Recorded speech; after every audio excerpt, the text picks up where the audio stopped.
Give me $200,000 or you're dead to this family. My sister said that. Not a stranger, not a debt collector. My older sister Megan, 3 days after I made the mistake of sharing good news with the people I thought loved me. By Sunday dinner, there were 7 people at that table. One of them was my lawyer. One was the pastor my mother invited to guilt me into compliance. And by the time we got to dessert, the person crying wasn't me. It was Megan. But she wasn't crying about money. Before I go on, please take a moment to like and subscribe, but only if this story genuinely speaks to you. Drop your location and local time in the comments. I love knowing where you're all watching from. I'm Thea. I'm 31. I'm an accountant from a small town outside Columbus, Ohio. Now let me take you back to a Tuesday evening in March, the night I picked up the phone and made the worst call of my life. I don't play the lottery. I want that on the record. I'm the kind of person who tracks every dollar in a spreadsheet and brings lunch to work in Tupperware. But that Tuesday, I stopped to fill up my tank at a speedway outside Westerville, and there was a Mega Millions sign on the counter, $2. I thought, why not? 4 days later, I'm sitting in my apartment staring at my phone screen, checking the numbers for the 3rd time. Then the 4th, then the 5th, $1.2 million. After taxes, about $740,000. Still enough to change my life. Enough to finally buy a house. Enough to stop renting. Enough to breathe. And the very first thing I did, before calling a financial advisor, before calling a lawyer, before doing anything a smart person would do, I called my mother. "Mom, you're not going to believe this," she screamed. She screamed. I could hear her pulling the phone away from her ear, shouting into the next room, "Gerald! Thea won the lottery! Thea won the lottery!" And for a moment I felt something I hadn't felt in years. I felt like I belonged to them again. Within an hour, Dad called. His voice was warm for the first time in months. "Proud of you, kid." 3 words I'd been chasing my whole life. Within 2 hours, Megan called, sweet as honey. "Oh my God, Thea, I'm so happy for you. We should celebrate. We should do a family dinner." Then she asked a question that seemed harmless at the time. "So, how much was it after taxes?" I told her. Because I trusted her.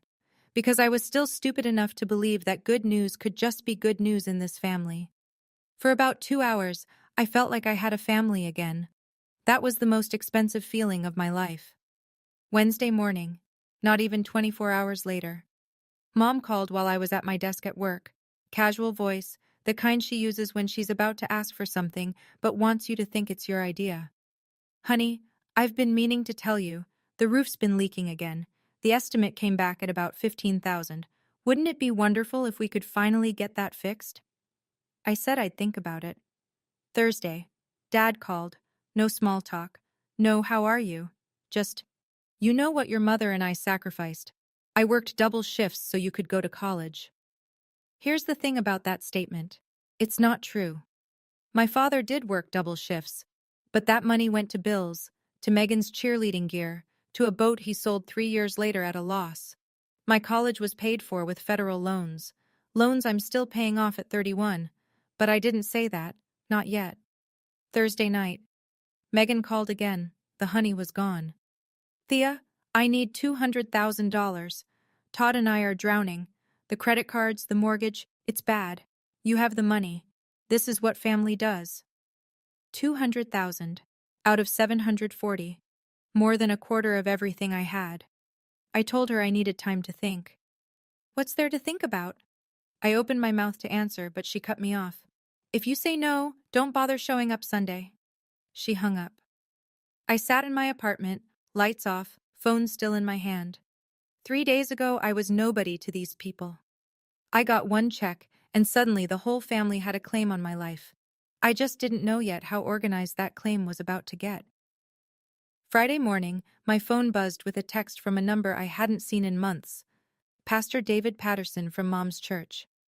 "Thea, your mother reached out to me. She's concerned about you. Generosity is a blessing. I hope you'll pray on this. Call me anytime." So Mom had gone to the church. Of course she had. That's Donna Andrews' playbook. When guilt doesn't work at home, take it public. But that wasn't the worst part. Megan had been busy too. I started getting texts from extended family. People who normally only contacted me at Christmas. Aunt Diane. Hey, sweetie, Megan called. Everything okay? Uncle Bob. Heard there's some tension. Family's everything, Thea. And then, the one that actually made me sit down on the bathroom floor at work. Grandma Ruth, 81 years old. The woman who taught me to bake pies when I was 9. Her text read, I'm disappointed in you, sweetheart. Megan had gotten to her.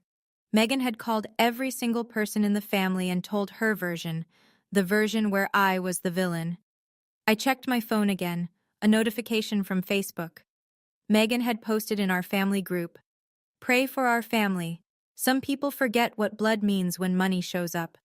14 reactions, 8 comments, all supportive of Megan. Then I thought about something practical, something that made my hands shake. I co-signed Dad's truck loan 2 years ago. If he stopped making payments, my credit score tanks. I can't buy a house with wrecked credit. Mom's savings account, the one I'm listed on as a co-holder from 2019 when she needed help setting it up. She can access that anytime. They had leverage, real leverage, not emotional, financial. That night, I opened my laptop and started doing something I hadn't told anyone about yet. I'm an accountant. Numbers are what I do for a living. But somehow, in all the years I'd been quietly helping my family, I had never once added it all up. I opened a blank spreadsheet that Friday night, pulled up my bank statements going back to 2017, cross-referenced Venmo transfers, wire receipts, canceled checks. It took me 4 hours. March 2019, $30,000 wired to Megan Andrews Cole. She and Todd had separated for the first time. She needed rent, a deposit, groceries, a lawyer consult. I covered all of it. Her exact text at the time, I'll pay you back when I get back on my feet, I swear. I still had the message saved. She never paid back a cent. June 2021, $18,000 for a 2017 Ford F-150. Dad's old truck broke down, and he couldn't get approved for a loan on his own. I bought it outright. When I handed him the keys, he said, We'll figure it out. There was nothing to figure out. He just never brought it up again. That truck is still parked in his driveway. January 2022, $22,000 for Mom's knee surgery. Insurance covered part of it, but not enough. I paid the rest directly to the hospital. When I mentioned it once, she said, That's what daughters do. October 2023, $17,000 in rent for Megan's apartment. She and Todd had separated again. 6 months I covered. She came back to Todd in April 2024 and never mentioned the money. I stared at the bottom of the spreadsheet. $87,000. $87,000. I'd never seen it as one number before. I'd always thought of each one as a separate thing, a favor here, a gift there. But sitting in my apartment at midnight, looking at that total, something shifted in me. I wasn't angry, not yet. I was just awake. I spent Saturday morning running the math on what happens if I do nothing. If I give Megan $200,000, I lose more than a quarter of my after-tax winnings. The house I've been saving for disappears. I go back to renting, back to Tupperware lunches, back to watching my bank account like a heart monitor. And Megan learns, for the 5th time, that screaming loud enough works. If I stay silent and refuse, Megan controls the narrative. She's already turned Grandma Ruth. She's already got the church involved. Dad has the truck loan. If he stops paying out of spite, my credit craters. Mom has access to that joint savings account. They can squeeze me without ever raising their voices. But those were the financial calculations. The real math happened at 2:14 p.m. on Saturday, when my phone rang and the screen showed Megan's number. It wasn't Megan. Auntie Thea? A small voice, shaking. Mommy says you don't love us anymore. Is that true? Lily, 7 years old, the kid I take to the zoo every spring, the kid who made me a card last Christmas that said, Best aunt in the world, because she hadn't learned to spell aunt yet. Megan had put her daughter on the phone, or Megan had said those words in front of her daughter knowing she would call. Either way, she used a 7-year-old child as a weapon. Lily, honey, I love you. That will never change. Then why is Mommy crying? I closed my eyes. Something in me shifted past the point of repair. You can take my money. You can call me selfish to every person in this town, but you don't get to use a 7-year-old to break me. That is the line. I picked up the phone, called Rachel Whitfield, my college roommate, family law attorney. Rach, I need your help. Are you free Sunday? Friday night. I was heating up leftover soup when Megan called again. I let it ring 3 times. Then I picked up. Have you thought about it? Her voice was flat, transactional. I have. I'm not giving you 200,000, Megan. Silence. 2 seconds. 3. So that's your answer. That's my answer. More silence. Then her voice dropped into something I recognized. The tone she used when she wanted to make someone feel small. She'd been doing it since we were kids. Fine. Then I'll tell Lily you chose money over her. Don't bring Lily into this. She's already in it. She asked me why her aunt is being selfish. She's 7, Megan. She asked because you told her to. Click. I stared at the dark screen. My soup was boiling over on the stove. I didn't move. 20 minutes later, a text came in. Not from Megan, from Todd. 6 words. I'm sorry about all this. I read it twice. Todd had never texted me directly. Not once in the 7 years he'd been married to my sister. He'd always been background, the guy who loaded the dishwasher at Thanksgiving while Megan held court at the table. The guy who nodded when Megan talked and disappeared into the garage when she didn't. But here he was. 6 words, no context, no follow-up. I almost texted back. Instead, I saved the message and put the phone face down on the counter. I didn't know what Todd's text meant yet. But I filed it away in the same part of my brain where I file things that don't add up. Numbers that seem small at first, but end up mattering more than everything else on the spreadsheet. My soup had burned. I ate cereal instead. Saturday morning, 8:07 a.m. I know the exact time because I was still holding my coffee when Dad's name lit up my screen. Gerald Andrews doesn't call before noon unless someone's dead or he's angry. No one was dead. You will give your sister what she asked for. No hello. No morning, kid. Just a command, delivered in the same voice he used when I was 12 and tracked mud on the carpet. Dad, that's not how this works. I didn't raise you to be this way. You didn't pay for my college, Dad. I did. Silence. The longest silence I'd ever heard from my father. Gerald Andrews always has something to say. He has opinions on everything. Football, politics, how his neighbors mow their lawn. But when I said that sentence, there was nothing. Just the sound of Fox News playing in the background. When he finally spoke, his voice was harder. Sunday dinner. Be there. And bring a better attitude. I'll be there, but I'm bringing something else. He hung up. I sat at my kitchen table and realized I was shaking. Not from fear, from the fact that I had just talked back to my father for the first time in 31 years, and the sky hadn't fallen. The earth didn't crack. I was still here, still breathing, still holding a cup of coffee that was going cold. I called Rachel. She picked up on the first ring. Are you sure about this? She asked. I've never been more sure. Then I'll be there at 4:30. Wear something comfortable. And Thea, don't let them see you sweat. I hung up and opened the spreadsheet one more time. 87,000. I printed it, every page. Then I put it all in a folder and set it by the front door. Okay, I need to pause here for a second. In my experience, moments like these, where your own father tells you that you owe him, those don't come from nowhere. He lost his job 5 years before this. He'd been sitting at home, watching his younger daughter become more financially stable than he ever was. I'm not excusing it, but I understand the wound underneath it. Now here's what I want to ask you. When Megan told me she'd turn Lily against me, do you think she was bluffing? Or do you think she actually would have gone through with it? Tell me in the comments. Let's get back to the story. Saturday afternoon. I needed milk and eggs. Normal things. The kind of errands that remind you the world still exists outside your family drama. I drove to the Kroger on Main. I was loading bags into my trunk when I heard my name. Thea, wait.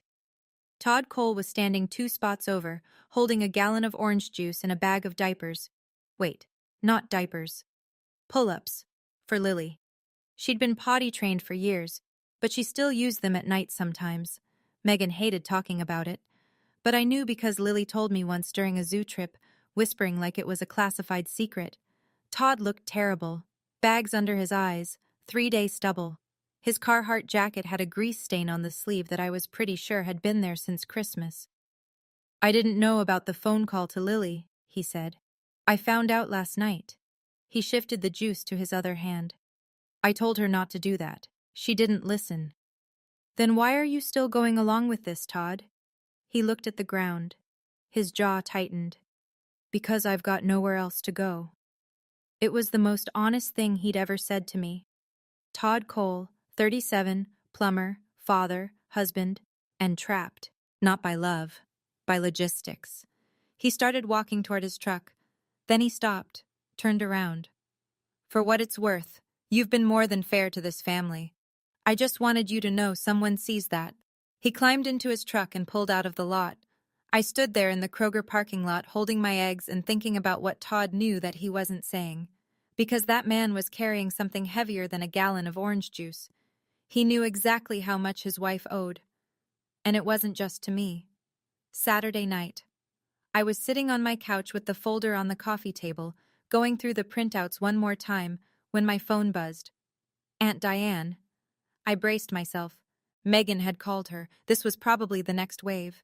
Megan called me yesterday, Diane said, told me you're refusing to help the family. Diane, I didn't call to lecture you, sweetheart. I stopped. Diane Andrews is 54. She teaches 4th grade at Millbrook Elementary. She's my father's younger sister, and she's the quietest person in the Andrews family, which means she's either the smartest or the most afraid. I've never been sure which. Your father borrowed $12,000 from me in 2018, she said. Never paid back a cent. When I asked, he stopped returning my calls for 6 months. I didn't know this. In 31 years, no one had ever told me this. I've watched this pattern for years, Thea. You're not the first person Gerald and Donna have done this to. You're just the first one who might actually stand up. My throat tightened. Why didn't you ever say anything? Because he's my brother. And because until now, I didn't think anyone would believe me. She paused. I was invited to Sunday dinner. I'll be there. Diane, thank you. Don't thank me yet. She hesitated, long enough for me to hear her take a breath. There's something else, but it's not my place. You'll find out soon enough. She hung up before I could ask what she meant. I sat in the dark for a long time after that call. The folder sat on the table, fat and quiet. Tomorrow it would speak for me. But tonight, for the first time in a week, I didn't feel completely alone. Sunday, 5 o'clock. The sky over the suburbs was that particular shade of gray-orange you only get in central Ohio in March. Like the weather can't decide if it's winter or spring, so it splits the difference and gives you nothing. Rachel pulled into my apartment complex at 4:30 sharp. Black blazer, leather satchel, low heels. She looked like she was walking into a deposition, not a pot roast dinner. You ready? She asked. No, let's go. We took my car. 15-minute drive, past the speedway where I bought the ticket, past Millbrook Elementary where Diane teaches, past the church where Pastor Patterson was probably finishing his Saturday sermon prep. Dad's house is a single-story brick ranch on a quarter-acre lot. White aluminum siding, a basketball hoop from 1998 still bolted above the garage, net gone. The lawn was patchy and brown. Gerald Andrews has never been a yard man. 3 cars already in the driveway. Pastor Patterson's gray Buick, Diane's Subaru, Megan and Todd's minivan, and there, parked right in front, the 2017 Ford F-150 I bought for $18,000. Blue, chrome bumper, mud on the wheel wells. I picked up the folder from the back seat. Rachel grabbed her satchel. Mom opened the front door before we knocked. She was wearing her good blouse, the one with the little flowers she saves for church. Her eyes went straight to Rachel. Who's this? This is Rachel, my friend. She's joining us for dinner. Donna's smile thinned. We didn't set a place for... Then we'll add a chair. I stepped inside. The house smelled like pot roast and potatoes. Fox News murmured from the living room. The dining table was already set. 7 places, carefully arranged. I noticed immediately where they'd put me, directly across from Dad, like a defendant facing a judge. Everyone was already seated when we walked in. Gerald at the head of the table, Megan to his right, mascara freshly applied, chin high. Todd to his left, hands flat on the table, staring at the salt shaker. Diane at the far end, quiet, watching everything. Pastor Patterson sat next to Mom's empty chair, Bible resting on his knee. Someone had set up a folding chair in the corner near the window. For Rachel. Rachel looked at the chair, looked at me, and sat down without a word. She didn't need to be at the table. She just needed to be in the room. Mom brought out the pot roast, set it in the center. Nobody served themselves. Gerald didn't wait. Let's get this over with. Donna sat down and reached for the pastor's arm. Thea, Pastor Patterson is here because we love you. We're worried about you. Patterson cleared his throat. Thea, your mother tells me there's been some tension in the family. Family is God's first gift. Generosity is... Pastor, with respect, were you told the full story? He blinked. Megan didn't give him time to answer. The full story is you won $1 million and won't help your own family. Gerald tapped the table with 2 fingers. Enough. Thea, we're not asking for all of it. Just help your sister. That's what good people do. Donna's eyes were already red. She'd been preparing the tears in advance. I didn't raise you to be cold. I looked around the table. Gerald's jaw was set. Megan's arms were crossed. Donna was dabbing her eyes with a napkin she'd pulled from her lap. Patterson looked uncomfortable. Diane hadn't moved. I didn't say anything. Not yet. Instead, I reached down, picked up the folder, and set it on the table between the pot roast and the bread basket. Every eye in the room landed on it. The folder was plain brown, letter-sized, about 1/4 inch thick. It sat there next to the bread basket like a landmine disguised as a tax return. Before I open this, I said, I have one question. Nobody spoke. The pot roast was steaming. Fox News droned from the other room. Somewhere outside, a dog barked. I looked at Megan. How much do you think you've ever given me? Her eyebrows pulled together. What? In 31 years, how much money have you ever given me? A dollar amount. That's not the point, Thea. It's exactly the point. I turned to Gerald. Dad, same question. How much have you given me financially since I turned 18? He straightened in his chair. The vein in his temple that I've known my whole life, the one that shows up when he's cornered, pulsed once. We gave you a roof. We gave you food. We gave you life. I moved out at 18. I've been paying my own way since then. Loans, rent, everything. Donna's hand went to her chest. You're keeping score? Is that what this is? After everything we've done for you? I looked at my mother, the woman who used to braid my hair before school, who stayed up late making my Halloween costumes when I was little, who once, when I was 8, drove 30 miles to bring my forgotten science project to school. I love her. I want you to know that. I love her even now. No, Mom, I never kept score, but you forced me to count. I opened the folder. The room went silent in a way I'd never experienced in this house. This was a family that filled every second with noise, arguments, football games, opinions about the neighbors. But when those pages came out, the only sound was the creak of paper against paper. The first page was a printout of a bank wire confirmation, dated March 14, 2019, $30,000, sent from my account to Megan Andrews Cole. I read it the way I'd read a financial statement at work, calm, precise, no emotion. March 2019, $30,000 wired to Megan.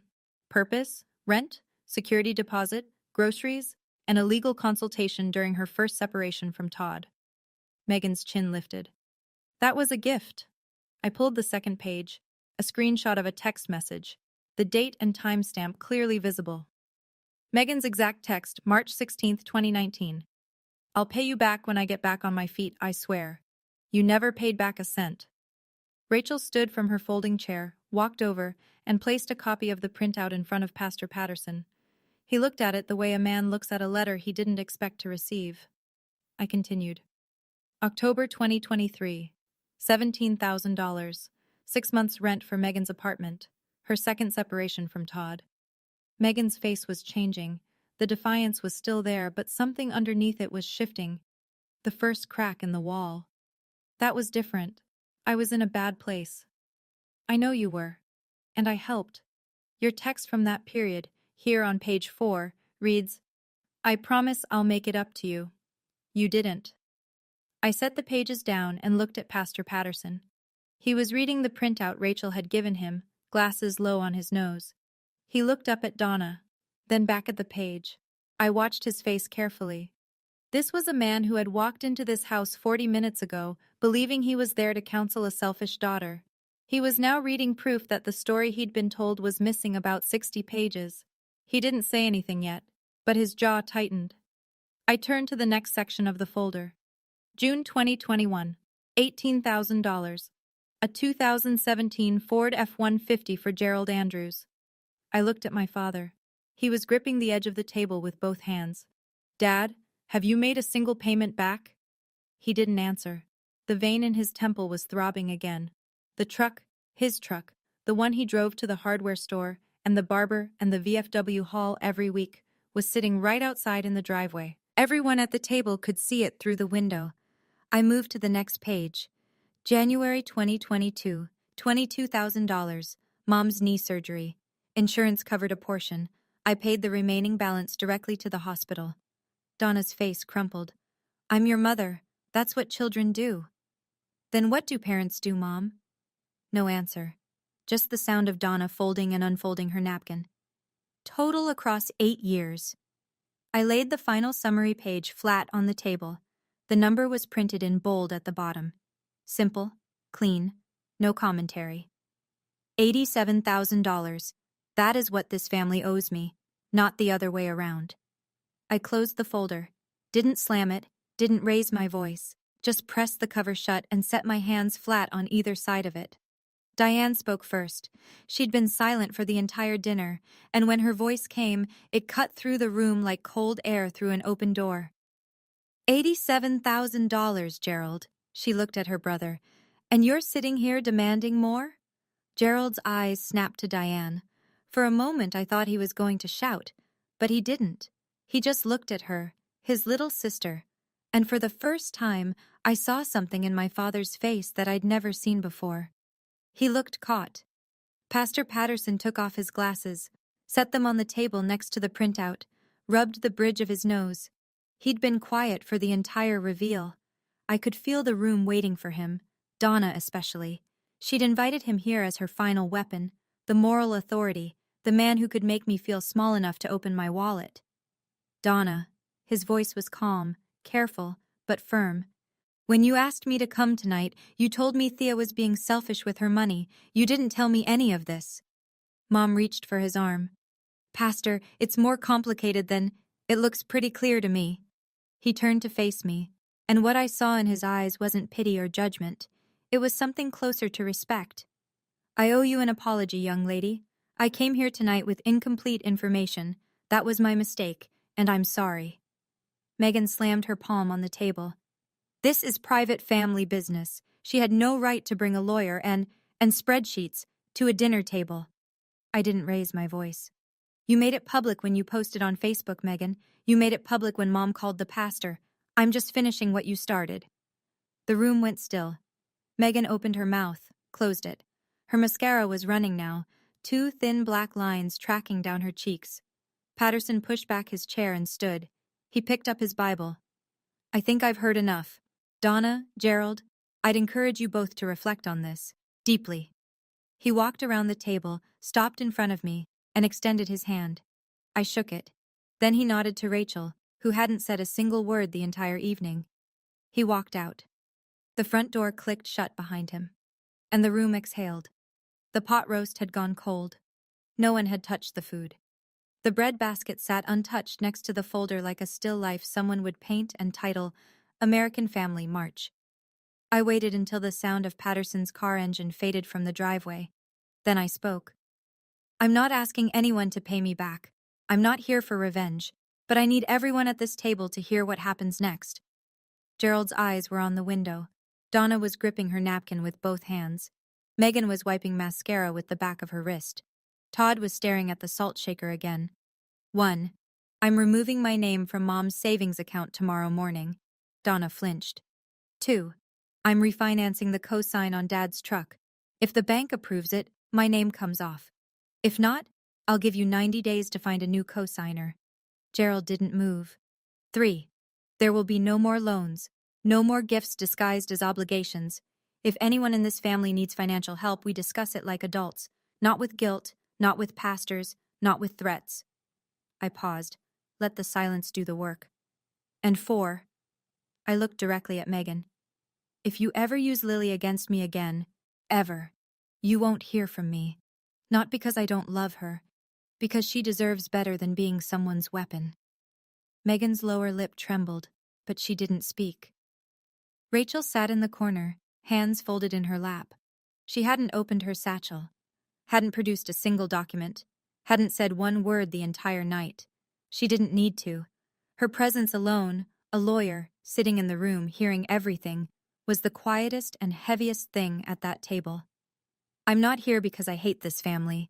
I'm here because this is the last time I sit at a table where loving someone means letting them take from me. Gerald pushed his chair back. The legs scraped against the linoleum, a sound that cut through the silence like a blade. He stood up, didn't look at me, didn't look at Diane, didn't look at anyone. He just walked to the hallway, turned left into the master bedroom, and closed the door. No shouting, no parting shot. Just the quiet click of a door from a man who had run out of arguments and didn't have the vocabulary for anything else. Donna stood and followed him. Gerald. The bedroom door stayed shut. Mom stood in the hallway for a few seconds, hand on the doorknob. Then she turned and went to the kitchen. I heard water running. She was doing the dishes. The pot roast hadn't been served, and she was already doing the dishes. That left 5 of us at the table. Megan was crying openly now. Not the performative tears from earlier. Real ones. Messy. The kind that make your nose run and your voice break. You've ruined this family, she said. And then Todd spoke. No, Megan. She didn't. Every head turned. Todd Cole, the background husband, the nodder, the dishwasher loader, the man who had never once raised his voice in this house, was sitting upright in his chair, and his face was flushed red. We owe $42,000 in credit card debt. You know that. I know that. But you never told your parents, and you wanted Thea to bail us out so they'd never find out. Todd, shut up. No, I'm done shutting up. Megan stared at him. This wasn't a betrayal. This was something worse for her. It was the truth from the one person she assumed would never say it out loud. She looked around the table. Diane, me, Rachel. Nobody was coming to save her. Megan covered her face with both hands and sobbed. She wasn't crying about the money. She was crying because the last secret she had was gone. I want to pause again. I know some of you might be thinking, Thea, Todd just blew up his own marriage at your dinner table. And honestly, I thought the same thing sitting right there. But here's what I realized later. Todd had been watching Megan lie to everyone for years, and he was exhausted. Sometimes people don't explode because of one moment. They explode because of 1,000 moments of silence that came before it. So here's my question. Do you think Todd was right to say that at the table? Or should he have told Megan privately first? Drop your take in the comments. Okay, back to the dinner. Monday morning, 9:15 a.m. I walked into First Federal Credit Union on Broad Street and asked to remove my name from a joint savings account. The teller, a woman named Karen who'd processed my deposits for 6 years, looked at the screen and then at me. Are you sure about this? I've never been more sure. It took 20 minutes. When I walked out, the March wind hit my face and I stood on the sidewalk for a moment, breathing. One down. Tuesday, I called the bank about Dad's truck loan, filed the paperwork for a refinance. The loan officer told me the process would take 60 to 90 days. We'll need the primary borrower's cooperation, he said. I told him I understood. Wednesday. Silence from Gerald. Silence from Megan. Thursday. Donna called. I picked up because she's my mother, and some instincts don't die in a week. You've torn this family apart, Thea. I set a boundary, Mom. That's different. She hung up. Friday. A letter arrived. Not an email, not a text. A handwritten letter in a shaky cursive I recognized immediately. Grandma Ruth. Dear Thea, I only heard one side. I'm sorry I judged you. Your grandfather would have been proud of you. Come see me when you're ready. Love, Grandma. I sat at my kitchen table and cried for the first time all week. Not because of the apology, because it meant someone in my family could hear the truth and change their mind. That weekend, Diane called. I want you to know something. Gerald borrowed $8,000 from your grandmother in 2020. She never told anyone. He never paid it back. I closed my eyes. The number didn't surprise me. The pattern did. You're not the only one, Thea. You're just the bravest. 2 weeks after Sunday dinner, Diane told me that Megan and Todd had started marriage counseling. I didn't ask for details. It wasn't my business. But Diane offered one. Todd told the counselor everything. The debt, the phone call with Lily, all of it. I felt something complicated when I heard that. Not satisfaction, not sadness exactly, just the heaviness of knowing that one dinner had cracked open more than I intended. Todd called me once, brief, direct. I should have spoken up years ago. I'm sorry I didn't. You spoke up when it mattered, Todd. He was quiet for a second. Then, Lily misses you. I miss her too. That was the whole conversation. Megan didn't call. Not a text, not an email, not a smoke signal. But 3 weeks after the dinner, something happened that I wasn't expecting. My phone buzzed at 8:42 p.m. on a Thursday. Megan's number. I opened the text and my chest tightened. I miss you, Aunt Thea. Can I come over? Love, Lily. The spelling, the lowercase letters, the fact that aunt was still spelled ant. This wasn't Megan. This was a 7-year-old who had figured out how to open her mother's phone. I called Rachel. My voice was shaking. Can Megan legally stop me from seeing Lily? Rachel sighed. In Ohio, aunts don't have formal custody or visitation rights, but you're not in a custody dispute. You can reach out through Todd. I texted Todd that night. Simple. Tell Lily I love her. I'll always love her. He wrote back in 2 minutes. She knows. She told me she sent you a text on Megan's phone. Megan doesn't know. A 7-year-old girl sneaking her mother's phone to tell her aunt she missed her. That child knows who actually loves her. Kids always do. Here's the thing about small towns outside Columbus. Everyone goes to the same 3 places: the Kroger, the Speedway, and church. And in a town like ours, information doesn't need the internet. It has casserole drop-offs and post-church parking lot conversations. Pastor Patterson didn't tell anyone the details. He's a man of discretion, and I respect that.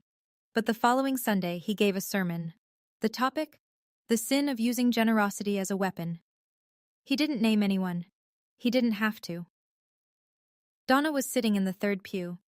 By the time Patterson reached his second point, something about how true giving doesn't come with a leash, Donna stood up, grabbed her purse, and walked out. Diane told me this later. She said the pew creaked when Mom got up, and nobody looked at her, but everybody watched her leave. In the weeks that followed, the phones started ringing. But this time, they were ringing for me. Uncle Bob called. I didn't know the full picture, Thea. I'm sorry I took sides before I had the facts. 2 cousins texted. One aunt sent a card. Not everyone, not a parade. But enough. Megan quietly deleted her Facebook post. The one about praying for the family. The one with 14 reactions. It just disappeared one afternoon, like it never existed. But screenshots live forever, and I knew at least 3 family members had already seen the original. Gerald still didn't call. Not a word. Donna called Diane twice, but not to apologize. To complain. Thea humiliated us in our own home, she told Diane. Diane said, No, Thea told the truth in your home. That's not the same thing. I didn't ask anyone to take sides. But for the first time in my life, I didn't have to prove I was worth believing. 3 months later, the refinance went through. My name came off Gerald's truck loan. The credit union officer called to confirm, and I said thank you, hung up, and sat in my car in the parking lot for 10 minutes, doing absolutely nothing. It was done. The last financial thread connecting me to my father's decisions was cut. I bought a house. Nothing fancy. A 2-bedroom Cape Cod on Elm Street, with a small yard and a front porch. The kind of house I'd been saving for since I was 23. It needed new gutters, and the kitchen cabinets were from 1987, but it was mine. My name, my mortgage, my front door. I didn't post it on social media, didn't send announcements. The only people who came to the housewarming were Rachel, Diane, and, to my surprise, Todd with Lily. Megan knew. Todd had told her where they were going. She didn't object. Rachel brought wine. Diane brought a potted fern that she said would outlive all of us if you just water it on Sundays. Todd brought a toolbox and tightened the loose handle on my back door without being asked. That's the kind of man Todd is. He fixes things quietly. Lily walked through every room with her hands behind her back, like she was inspecting the place. She stopped in the second bedroom. It was empty, just white walls and carpet and a window that looked out on the backyard. Is this my room for sleepovers? I knelt down. If you want it to be. She hugged me, hard. The kind of hug that means a kid has been saving it up for weeks. I also set aside $30,000 into a 529 education fund for Lily. Nobody's name on it but mine. No one in the family knows about it yet. Some gifts don't need an audience. 3 months. Gerald Andrews hasn't called his youngest daughter in 3 months. I know he's alive because Diane gives me updates I don't ask for. He mows the lawn. He goes to the VFW on Tuesdays. He watches the Buckeyes on Saturdays. He does everything exactly the way he did before, except he no longer picks up the phone to call me. Donna calls sometimes. Every conversation follows the same pattern. She starts with small talk, the weather, the neighbor's new fence, something she saw in the morning news. Then she slides into it. I just wish things could go back to normal, Thea. And every time I say the same thing. I love you, Mom, but I won't apologize for having boundaries. She sighs. We say goodbye. She doesn't call again for a week or two. I'm not waiting for an apology. I've made peace with the possibility that one may never come, but I'm also not closing the door. The door is right there. It's unlocked. They know where I live, literally, because it's a small town, and Diane told Donna my new address. They just have to walk through it without a demand in their hands. Diane told me something last week that I keep turning over in my mind. Gerald misses you, she said. He'll never say it. But he sits on that front porch and stares at that truck, and I think he knows. I don't know what he knows. Maybe he knows he owes me money. Maybe he knows he owes me more than money. Maybe he's just sitting on the porch because he's 60 years old and tired and doesn't know how to say, I was wrong, because no one ever taught him how. I didn't lose my family. I lost the version of my family that required me to shrink so they could feel tall. I didn't tell you this story so you'd hate my family. They're real people with real pain. My father lost his job and with it, the only identity he'd ever built for himself. Provider, head of household, the man who works doubles. When that was gone, he didn't know who he was anymore. So he held on to the one thing he had left, authority. And authority without contribution turns into control. My mother learned love from a generation that didn't separate it from obligation. In her mind, family means you give everything and you don't ask questions. She wasn't trying to manipulate me. She genuinely believes that's how it's supposed to work. She just never considered that the giving was only flowing one direction. Megan never learned how to stand on her own because she never had to. She was the first child, the pretty one, the one who got the prom dress and the attention. And when life got hard, when the credit cards piled up and the marriage cracked, she reached for the only tool she knew, someone else's wallet. I understand all of that. Understanding is not the same as accepting. You can love someone and still say enough. You can miss someone and still refuse to go back to the version of yourself that made them comfortable. You can leave a door open and still protect what's inside your house. If you're the person in your family who gives and gives and gives, the one they call when they need money but not when they need to listen, I want you to hear me. You're not selfish for setting a boundary.